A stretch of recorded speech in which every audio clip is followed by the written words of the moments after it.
So here we are. We've been going through the name Muhammad. We're going to continue to do that. But just as Muhammad is a title, and it's a title that refers to, as we know, the praised one, the anointed one, the altogether lovely, all these different titles that we see about Muhammad as the praised one, because that's the Arabic word. That's what it means. This is not the only title. There are other titles that we should not be surprised at that are also in the Quran, also in Arabic, but they also have antecedents. So one of the things that we're going to do today is we're going to look at some of the Jewish antecedents.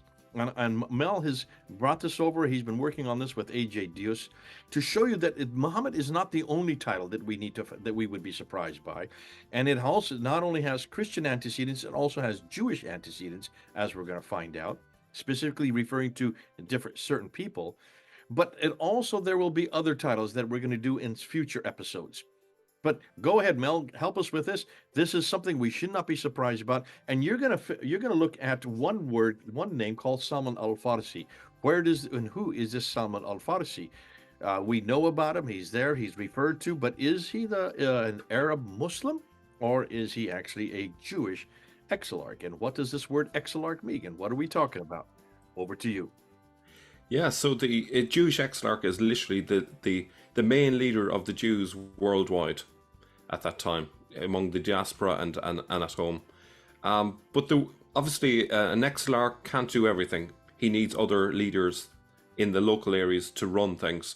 Now, the Jewish people had various academies all over Iraq, and at the beginning of the 7th century, they introduced a new role, which was called a Gaon, who was the head of those academies. And the plural of that is Gaonim. So that was a significant leader. Most of these leaders in Iraq would have been similar to the Pharisees in the Gospels. So they had a similar rabbinical point of view.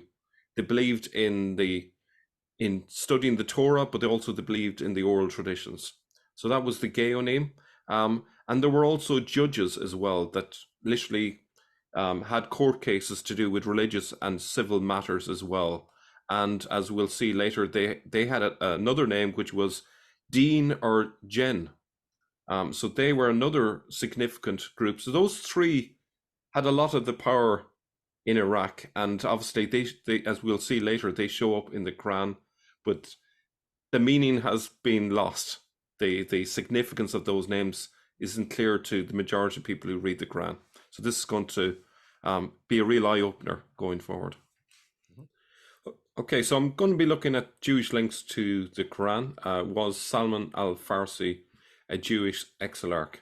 So let me just tell you what a Jewish exilarch is. That's essentially the leader of the entire Jewish community worldwide. The most important person. He was a religious leader, a political leader, and so the Jewish people looked to him for guidance and leadership. So as far as they were concerned, God's presence rested wherever he was. He was that significant. The Shekinah was wherever he resided. So the Shekinah is like the holy presence of God. So a very significant person. And he is not in Jerusalem. We're not talking about Jerusalem here. We're not talking about Israel. Where is this exilarch? So he would have in the past have been in Babylon, but then sort of as the centuries went by, eventually they set up in Baghdad, which is on the river Euphrates. So he is again, way up north, exactly where we found everything pointing to up to now. And it's interesting that there is a person called Salman al Farsi that is mentioned in the Islamic traditions. But the question that a lot of people have ignored is there a historical person that matches up with that name? And are there details about that person's life that have been changed and hidden because it would expose the true origins of Islam? And yes, there is a person that fits the bill here. And by focusing on him, we actually discovered that the origins of Islam is very different to what we had assumed when we look at the standard Islamic narrative. But the standard Islamic narrative has actually given enough clues away to actually prompt us into looking into this further And when we actually discover who he was and what he did, um, we can make more sense of the standard Islamic narrative and why it was trying to hide these details. So with that out of the way, I'm just going to mention A.J. Juice, who proposes that the Quran hints at debates within Jewish circles.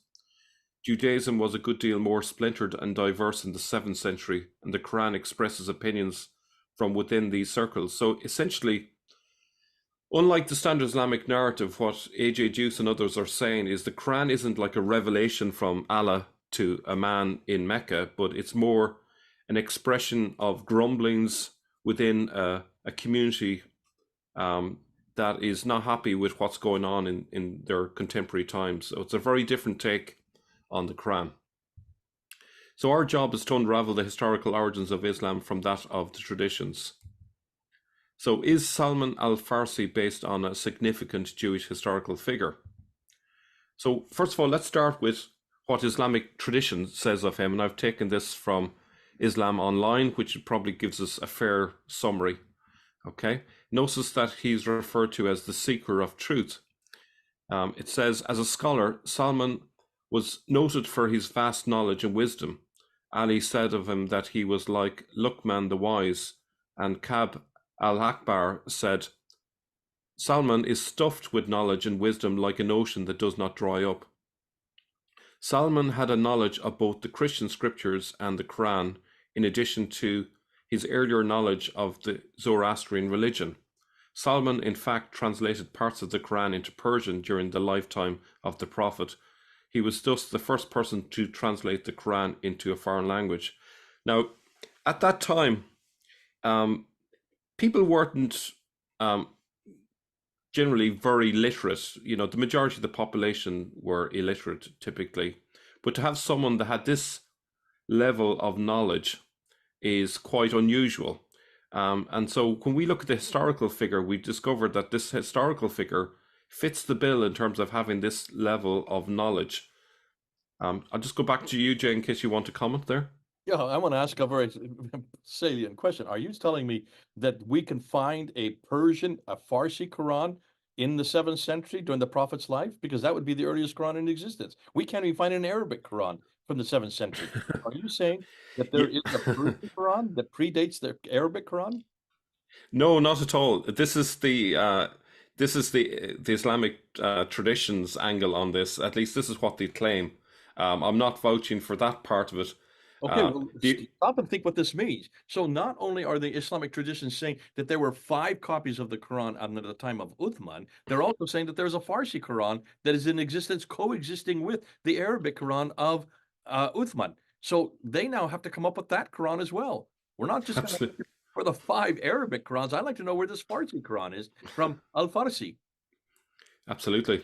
So yeah, that's an angle that I haven't explored, but that does kind of raise questions. So if they want to make this claim, they're going to need to back it up with actual All the more evidence. proving just how hopeless these traditions are. They make Yeah, claim after claim. Remember, these traditions, so just for anybody who doesn't know what we're talking about, these traditions that are making these claims are all written in the 9th and 10th century, redacting back to the 7th century. Here's yet another example where they're making a completely false claim of another Quran written by this guy Al-Farsi from the 7th century, and they can't even come up with the 5 that they claim were written in Arabic.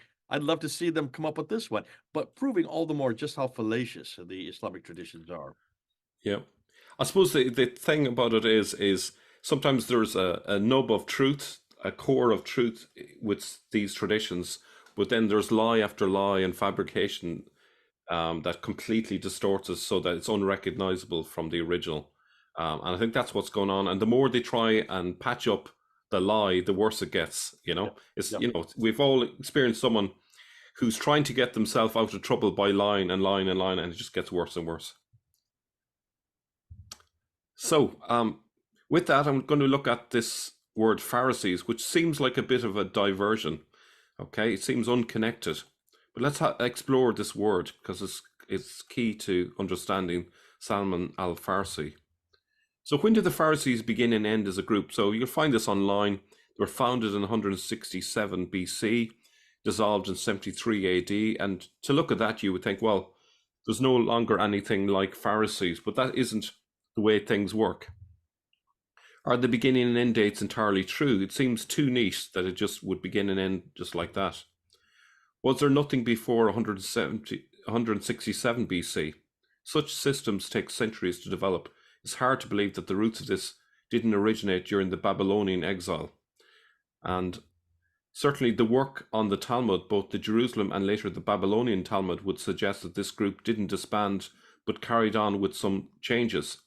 Likewise, the Sadducees did not end with the destruction of the temples. So what you have, despite the fact that officially these two groups, the Pharisees and the Sadducees, are meant to have ended in 73 AD after the destruction of the temple, the reality is they dispersed, but they continued doing their work. And the Talmud, for example, the Babylonian Talmud, bears the hallmarks of the Pharisees. It's a very rabbinical book. And so I think it's worth bearing that in mind, that the Pharisees actually were still there under a different name.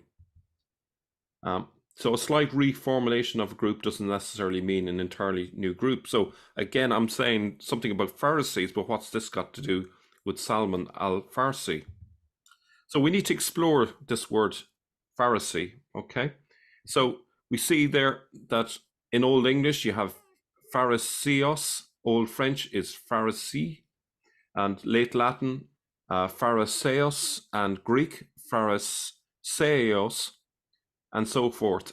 In Aramaic, you have Parashia, which means separated or separatist.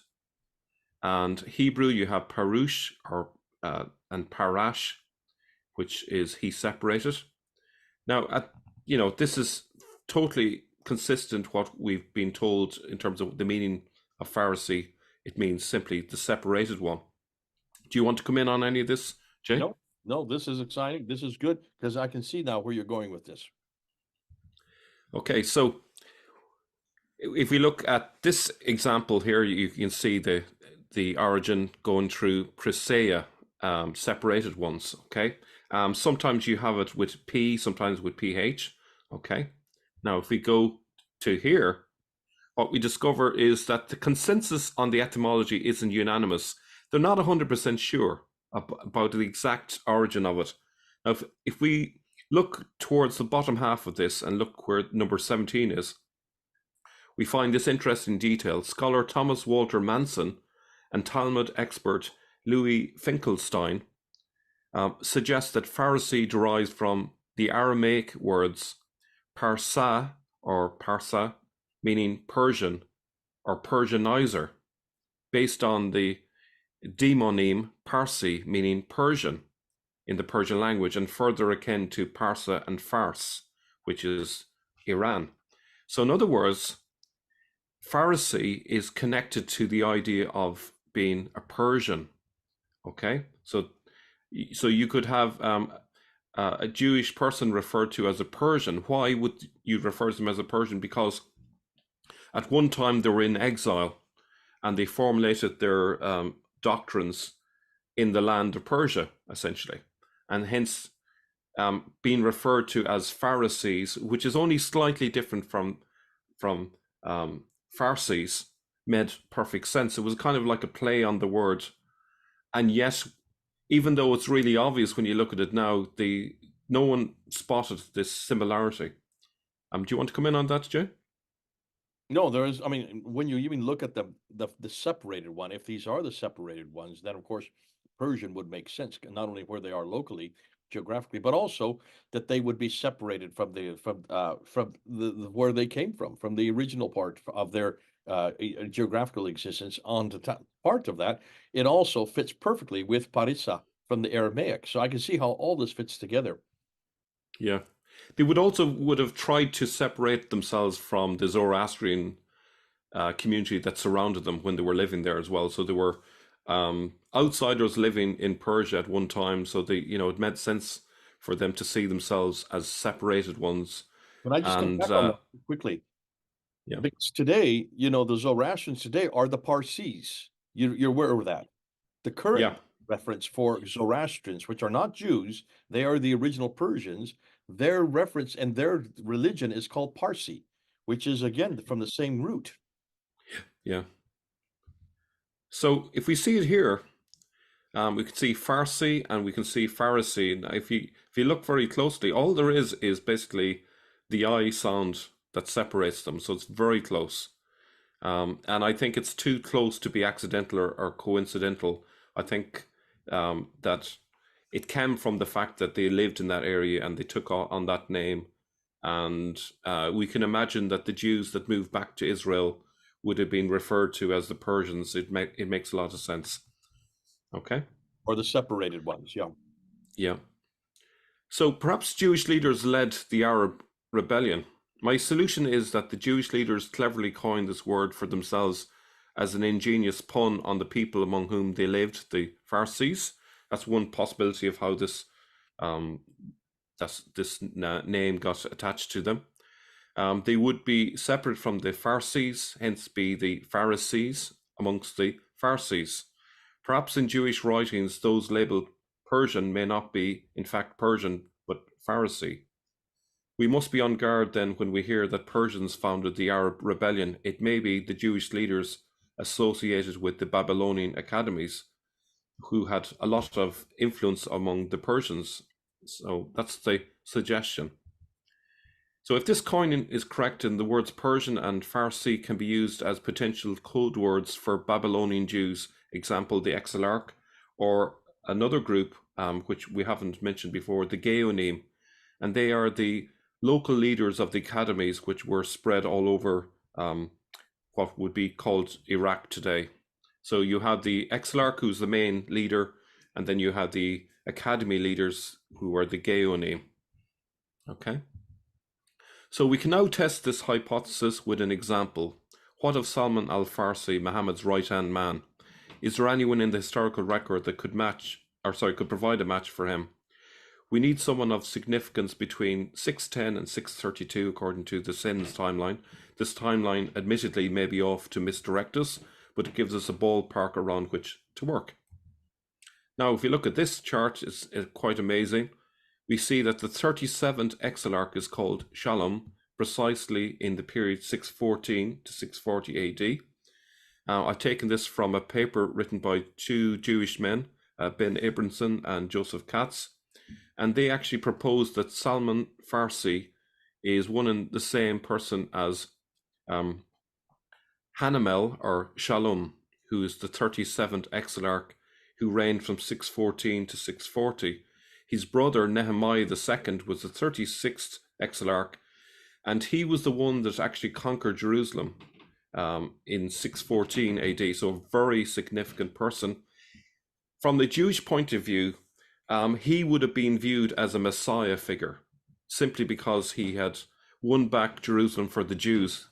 And then, unfortunately, as we'll see, he got killed, so there was a need to continue that messianic title with the following Exilarchs. Something else to bear in mind is the Exilarchs are sons of David. They can trace their family tree all the way back to David, which is why they're entitled to be an Exilarch. So these are hugely significant people within the Jewish community. It was because Jesus could claim to be from the root of David that he could be termed the Messiah. So you can imagine that this search for the Messiah carried on down through the generations. Do you want to come back on that? Yeah, I mean, we have this whole situation where Jesus himself, both through his mother's line and his father's line, as goes to David, through, if we see in Matthew 1, you see that Joseph, who is not his father, nonetheless, he had no biological relationship with Joseph. His line goes up to David through Solomon. His mother, as we see in Luke 3, her father Heli also goes up to David through Nathan. So you can see both coming and going on both sides of Jesus' line. So this would be down through Nathan's line, down through Heli, on down to Hanamel. In this case, the 37th Exilarch would be from that Davidic line. Hugely significant because just as the Messiah must come from the line of David, So then the Exilarch must also come from the line of David. Yeah. So these are like the most significant Jewish leaders in the 7th century that we're looking at here. So it's the obvious place to look when we're trying to find the historical figures associated with the beginnings of Islam, because if we think about it, this was the where the tectonic plates of 4 different cultures met. You had the Byzantines way off in the west, you had the Persians in the east, you had the Jews, and you had the Arabs all meeting in this area. So it makes sense that if Islam would emerge out of here, that these religious figures would play a huge part in all of that. They were hugely powerful at that time. Hmm. So if we look into this a little bit further now, the Babylonian Jewish Exilarch Nehemiah bin Huziel, Nehemiah II, was the 36th Exilarch, and his brother Shalom was the 37th. Nehemiah was also the Persian governor of Jerusalem. Note that the Persians placed a Jew in such an important position, which goes to show how influential they were and how powerful they were within the community. The Persians and Jews conquered Jerusalem in 614 AD. The remnants of the Hebrew people took in hand their native zeal, wrought very damaging slaughters among the multitude of believers. Going to the Persians, the Jews united with them. At that time, the army of the king of Persia was stationed at Caesarea in Israel. The Jews and the Persians were joined by Benjamin of Tiberias, a man of immense wealth, who enlisted and armed additional soldiers. The Tiberian Jews, with those of Nazareth and the mountain cities of Galilee, marched on Jerusalem with the Persian division, commanded by Shar-Baraz. Later, they were joined by the Jews of southern Israel, and supported by a band of Arabs, the united forces took Jerusalem by storm in July 614 AD. So this was a massive event that happened in the early part of the 7th century. So what happened afterwards, the Christian rhetoric has the Persians together with the Jews sweeping through Israel, destroying the monasteries which abounded in the country, and expelling or killing the monks. Bands of Jews from Jerusalem, Tiberias, Galilee, Damascus, and even from Cyprus united and undertook an incursion against Tyre, having been invited by the 4,000 Jewish inhabitants of that city to surprise and massacre the Christians on Easter night. The expedition, however, miscarried, as the Christians of Tyre learned of the impending danger and seized the 4,000 Tyrian Jews as hostages. The Jewish invaders destroyed the churches around Tyre, an act which the Christians avenged by killing 2,000 of their Jewish prisoners. The besiegers, to save the remaining prisoners, withdrew. So this is actually written by the 2 Jewish writers that we mentioned earlier. This is from their paper. So from the Christian side of things, when the Jews with the Persians came into Israel, they were massacring people. That's the Christian side of things. From the Jewish side of things, the Christians were equally cruel to them as well. So there's obviously 2 sides to this story. So what were the repercussions of all of this? The Roman response was swift to counter the Jewish insolence. There was the largest ever meeting of Merovingian bishops, the 5th Council of Paris and Gaul. They decided that all Jews holding military or civil positions must accept baptism together with their families. Massive Jewish persecutions began to occur throughout the Roman Empire.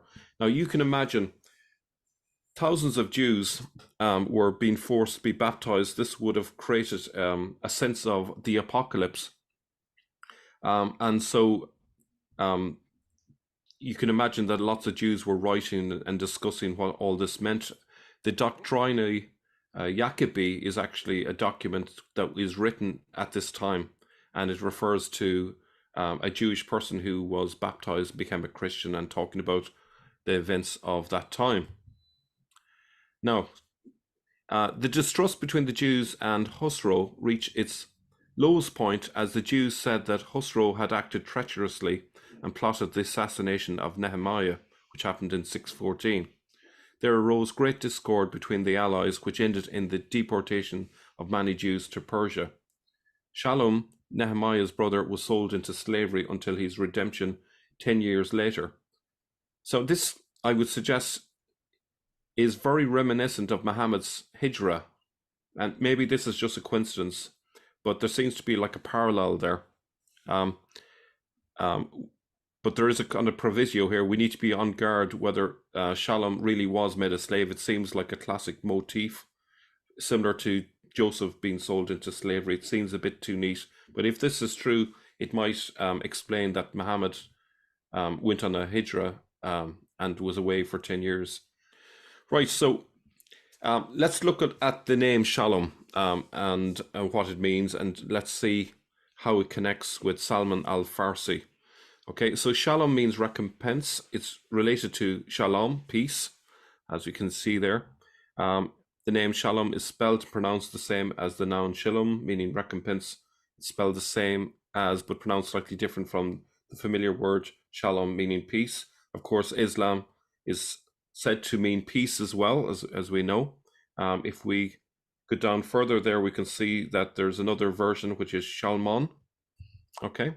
Now, if you think about the name Salman, that's the Arabic equivalent to Solomon. It means safe or secure. If we look at Solomon then, which is a Hebrew word, or Hebrew name, Solomon obviously was the son of David, and it's derived from the Semitic root SLM, which translates to whole or complete, which is also the basis of the word shalom or peace.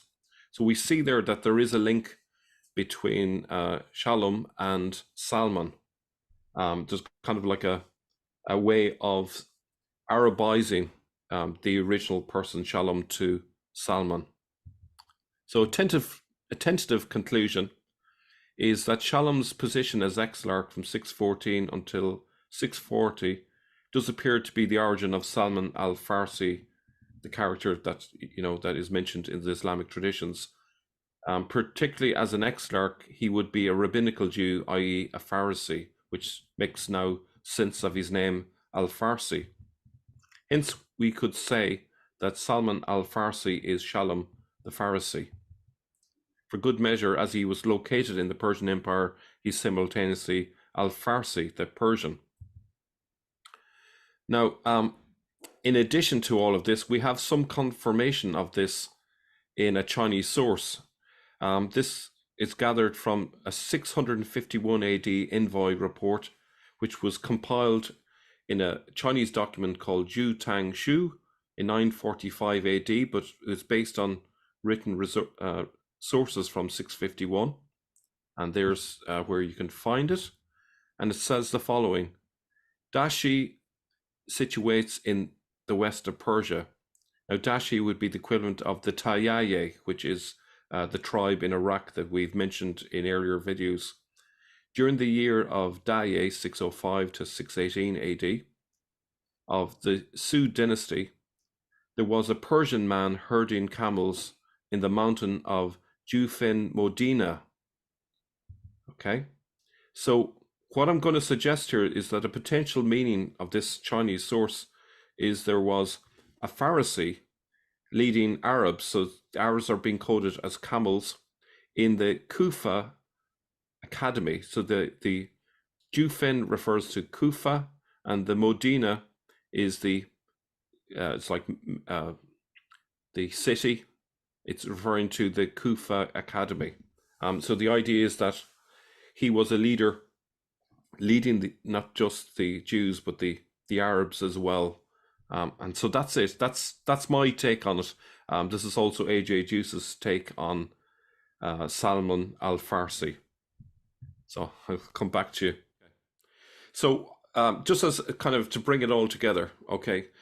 So what is being suggested here is that there is a chain of Muhammads, and this chain really started when Jerusalem was conquered.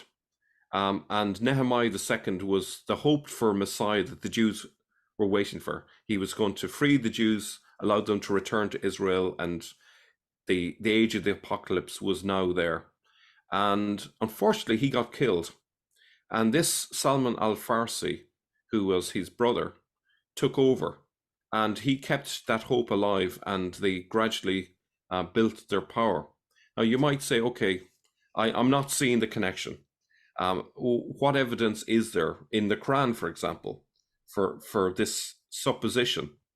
So, during this presentation, what have I referred to? I've referred to the Exilarch, who is the leader of the Jewish community.